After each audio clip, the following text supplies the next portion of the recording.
गरीब लड़की। चाहे गर्मियां हो या सर्दियां, वसंत हो या पतझड़, आलिया हमेशा फटे कपड़े ही पहनती थी। उसका कोई घर न था, उसके पास कोई माता पिता नहीं थे। आलिया ने घूड़े के कचरे से रोटी का टुकड़ा निकाल कर खाया, लोगों की सीढ़ियों पर आश्रय पाया और सड़क पर ही पड़ी पुरानी कारों में सोई। वो शहर से बाहर भटकते हुए माचिस बेचती थी और अपना पेट भरने की कोशिश करती थी।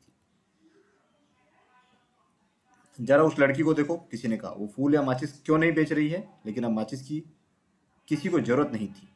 सर्दी थी, क्रिसमस आने वाला था। सुसज्जित सड़कों पर फूल मालाएं लटकी थी, जिसे खरीदने वाले आकर्षित हों। संगीत की धुन लगातार हवा में बज रही थी। सेंटा क्लॉज की वेशभूषा पहने लोग घंटी बजा रहे थे।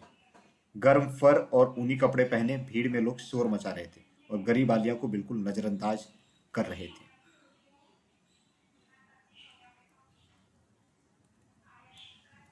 अब देर हो चुकी थी और सड़कें खाली थी। निराश और थके पैरों वाली आलिया एक पेस्ट्री शॉप के सामने रुकी।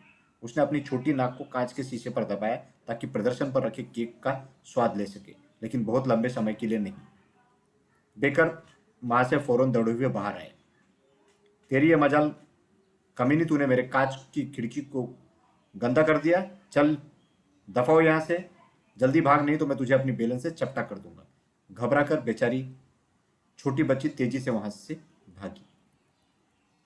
आलिया एक बिल्डिंग साइट पर पहुंची। वहां अपनी आखिरी माचिस से उसने आग जलाई। आग धधक कर जली और गर्मी से उसे राहत मिली, लेकिन बहुत लंबे समय के लिए नहीं। अचानक सायरन की आवाज से सन्नाटे अचानक सायरन की आवाज ने सन्नाटे को तोड़ा। तुरंत आग बुझाने वाली फायर ब्रिगेड की गाड़ी वहां पहुंची। आलिया फिर वहां से दौड़ी। उसकी परछाई रात के अंधेरे में घुल गई। भूखी प्यासी आलिया बहुत दूर नहीं जा पाई। उसकी ताकत धीरे धीरे कम हो रही थी और अब उसके कमजोर शरीर में शक्ति नहीं बची थी। सांस लेने, हिलने डुलने, यहाँ तक कि चलने की भी ताकत उसमें अब नहीं बची थी। फिर वो फुटपाथ पर गिर गई। अरे, आलिया ने सोचा, यह मेरा अंत होगा। फिर उसने मेहनत और लगन से प्रार्थना करना शुरू की। कृपया मुझे कुछ समय और जीने दें। कम से कम केक का स्वाद तो लेने दें और गोश्त का एक टुकड़ा जरूर चखने दें। काश कोई मेरी बात सुने, कोई तो मेरी प्रार्थना सुने। आधी रात हो गई थी और चर्च का घंटा लगातार बज रहा था। फिर बिजली की चमक और गड़गड़ाहट से आलिया की आंख खुली। फिर कुछ क्षणों के बाद एक बड़ा जन्मदिन का केक उसके पैरों के पास पड़ा था। वो फुटपाथ से केक के टुकड़ों को उठा रही थी, तभी वहां भुने गोश्त का एक थाल वहां आया। एक मुलायम कंबल और एक बैंगनी मफलर नीचे आया और उसे आलिया ने अपने कंधों के चारों ओर लपेट लिया। कोई जरूर उसकी प्रार्थना सुन रहा था। आलिया की इच्छाएं पूरी हो रही थी। धीरे धीरे अन्य पकवान भी उसके पास आ रहे थे। एक तिपहिया साइकिल उसके पैरों के पास आकर रुकी। फिर कुछ देर शांति रही, लेकिन लंबे समय तक नहीं। दोबारा बिजली चमकी और तेज आवाज हुई। फिर उसकी प्रार्थना बड़े जोश से रंग लाने लगी। बादलों के झुरमुटों में तमाम चीजें नीचे गिरने लगी और वो चीजें जिन्हें आलिया ने कभी चाहा था, वो सब आसमान से गिर रही थी। उससे जमीन कांपने लगी। स्ट्रीट लैंप भार से झुक गए। बेकर और उसकी पत्नी अभी भी जाग रहे थे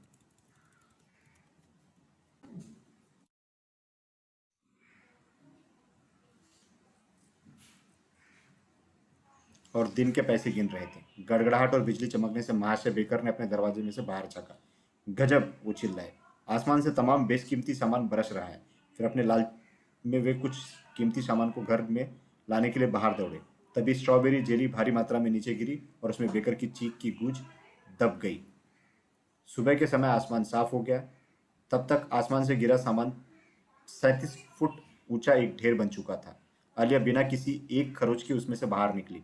मेरी प्रार्थना क्या रंग लाई, उसने सोचा। तभी साइकिल पर तेजी से एक डाकिया आया। साइकिल के पहिए मुरब्बे के पुल में फिसल गए और फिर वो एक बड़े टेडी बियर भालू से जाकर टकराया। मदद करो, मुझे मत काटो,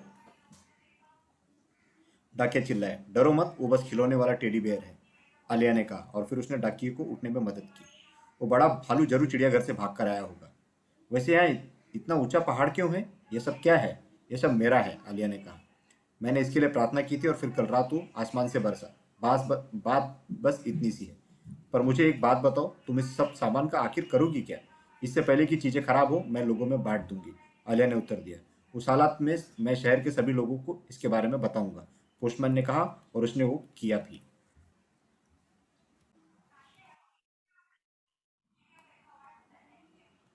फिर शहर के हर कोने से लोग आए, लंगड़े, लूले, भूखे, ठंड से कांपते, युवा, बूढ़े, बेरोजगार, बीमार और अंधे, मानसिक रूप से कमजोर। वे सभी अपनी अंधेरी बस्तियों, झुग्गी झोपड़ियों से बाहर निकले।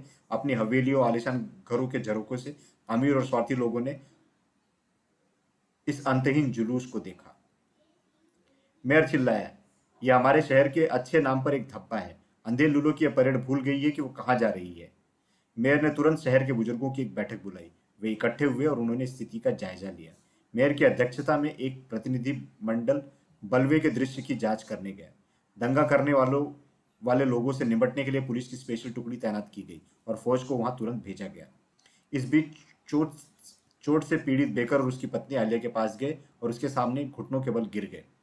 छोटी बेटी, हमें क्षमा करो, हम क्रूर थे, हमने तुम्हारे साथ नाइंसाफी की, हमें माफ करो और अब हमारी मदद स्वीकार करो। आलिया ने मुस्कुराते हुए कहा, मुझे मदद की सच में जरूरत है। फिर बेकर और उसकी पत्नी की मदद से उन्होंने गरीब लोगों की भीड़ को लाइनों में आने को कहा। फिर उन्होंने आसमान से गिरे माल को पास स्थित बेकर के गोदाम में छांटना शुरू किया। मेयर को बेहद आश्चर्य हुआ जब उसे मालूम पड़ा कि उस उपद्रव के पीछे एक गरीब, छोटी, दुबली पतली लड़की थी। बस एक छोटी बच्ची उस शांत अंतहीन भीड़ को उपहार बांट रही थी। यह देखकर मेयर को बेहद शर्मिंदगी महसूस हुई। सशस्त्र सेना ने वहां खुद को बेकार पाया। अपनी लोकप्रियता को बरकरार रखने के लिए मेयर सामान के उस पहाड़ के ऊपर चढ़ा और उसने भाषण देना शुरू किया। लेकिन किसी ने भी मेयर की भाषण की परवाह नहीं की, इसलिए थोड़ी देर बाद उसने अपनी बात बंद कर दी। इस बीच कई अन्य स्वयंसेवक भीड़ में शामिल हो गए। धनी लोगों को लगा उन्हें खुद भी इस काम में हाथ बटाना चाहिए। उन्होंने भी अपना सामान दान किया, इसलिए सामान का ढेर सिकुड़ने के बजाय लगातार बढ़ता ही गया। साथ में गरीबों की संख्या भी बढ़ती ही गई। वे अब दूर दूर से आ रहे थे। अच्छी खबर तेजी से फैलती है और यह खबर एकदम आग जैसी फैली। अखबारों और पत्रिकाओं ने इस कहानी को सुर्खियों में छापा। खबर के ऊपर चित्र छपे और लेख लिखे गए। उस घटना का कभी कोई संतोषजनक स्पष्टीकरण नहीं मिला। क्या वो चमत्कार था? क्यों नहीं? हो सकता है कि पृथ्वी की परिक्रमा करने वाले किसी उड़न तस्तरी में से वो सामान गिरा हो। कुछ लोगों ने उसे देखने का दावा भी किया। कहीं मेयर ने वोट बटोरने के चक्कर में तो यह स्टंट नहीं रचा। हो सकता था। ज्यादातर बच्चों को लगा कि यह सांता क्लॉज ने किया होगा। असली सांता क्लॉज ने पर आलिया की उन स्पष्टीकरणों में कोई दिलचस्पी नहीं थी। जो बात उस असली मायने रखती थी, उसने कहा, वो यह है कि उससे कितने लोगों का भला हुआ।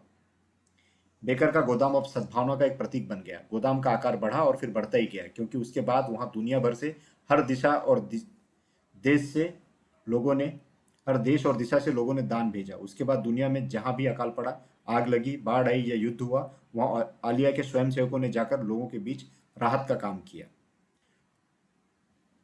उस तरह का कोई तूफान दोबारा नहीं आया। वैसे अब आलिया अपनी NGO world foundation of matchless light की मुखिया है। उसने दोबारा किसी चीज के लिए फिर प्रार्थना नहीं की। वो अब पूरी तरह से खुश है। अब जब कभी तूफान आते हैं तो ज्यादातर लोग अपने अपने घरों में छिप जाते हैं, पर आलिया तब अपनी छत पर जाती है और बादलों का हाथ हिलाकर अभिनंदन करती है। समाप्त।